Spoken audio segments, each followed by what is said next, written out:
games go, you may know that we tried for a long time to get a Mistborn video game made. And I talked about this on my stream a little while back.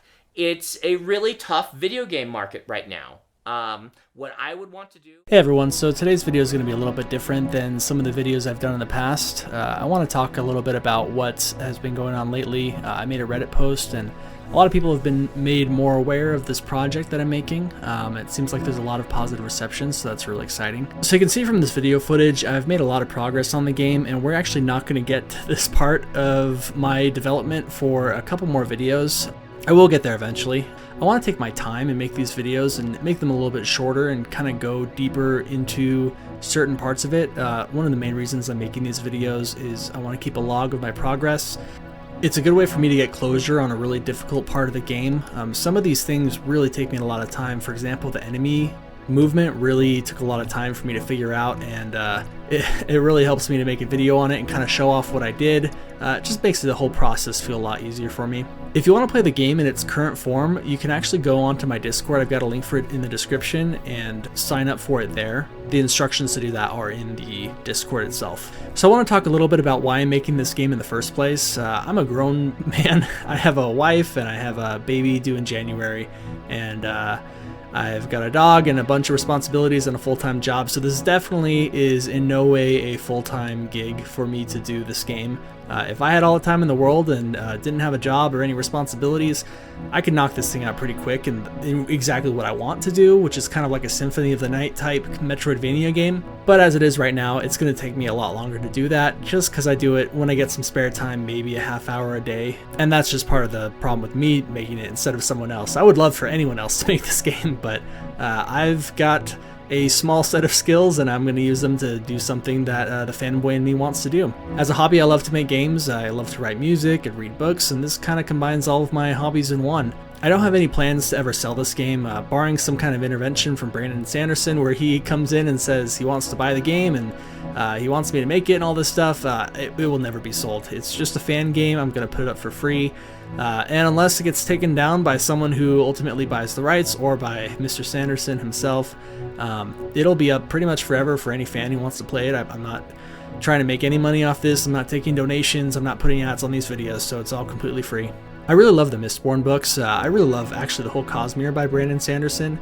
I'm a pretty big book nerd, though I'm definitely not in the top tier category of book nerds that you might find on YouTube.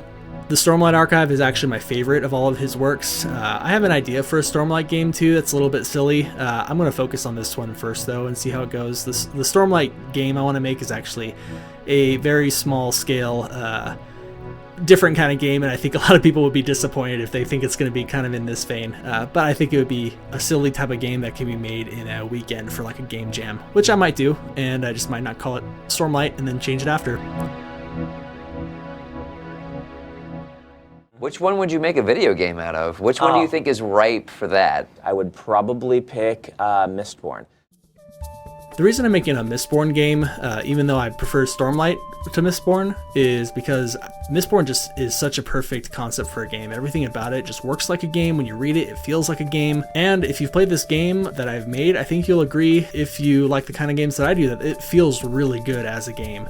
It also looks like it's Brandon's #1 pick for a game, which makes a lot of sense. You can tell that the author wants the game made. He clearly loves games, and he plays a lot of them, and he's talked about, his favorite games of all time, and so you can find all those videos on YouTube. When he wants a game made, though, I don't think he's thinking about someone like me making a game, someone who has a bunch of other commitments. He wants a real game made, which I completely understand. I'd be in the exact same boat as him if I were a best-selling author of a series that a lot of people really love. I would take my time and find someone who's really going to do the best job for this game, which is not me. I do not have the time for this.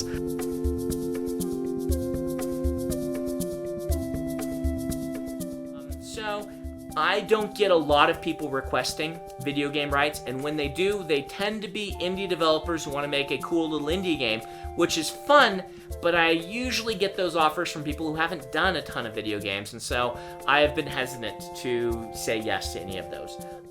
I did see on the State of the Sanderson that the rights haven't been sold, so he currently has them. I'm hoping that I won't get a cease and desist letter. I would hate for all this work to go to waste. I understand also that people purchase these rights and they don't want someone like me tarnishing their good Mistborn name or whatever other intellectual property they have, so that makes total sense to me. I hope it doesn't get shut down, but it may potentially get shut down at any time.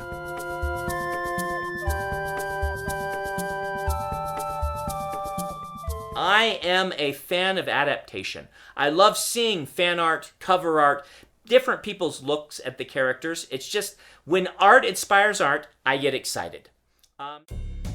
If I have one goal with this project, it's to show the potential of an indie Mistborn game so that a professional company can make it. I don't plan on making a full, from start to finish game with cutscenes and, quest systems and all that kind of stuff. I really just want to make something that shows off what can be done with this kind of system. I would love for a team like Team Cherry. Hollow Knight's my favorite game of all time, and I would love for someone like them to make a game like this. Of course, you'd want someone who's also a fan of the books, so I wouldn't just take Team Cherry and especially wouldn't take them away from their current project, which I'm really excited for. But I would hope that they would be able to see that a indie game from Mistborn would have a lot of potential to be really successful. I would hope that a lot of people were interested in this project, so if you want to share this video around and get more people interested in the game and seeing if they were interested in playing it, I think that might do a lot to help the progression of an actual Mistborn game as well. I would love to get a cease and desist letter if it meant we were actually getting a Mistborn game. I would happily stop any progress I've made on this project. When I design a game, I want more than anything for it to be really, really fun and really fluid to play. I don't want any blocky, chunky controls. I want it all to feel very smooth.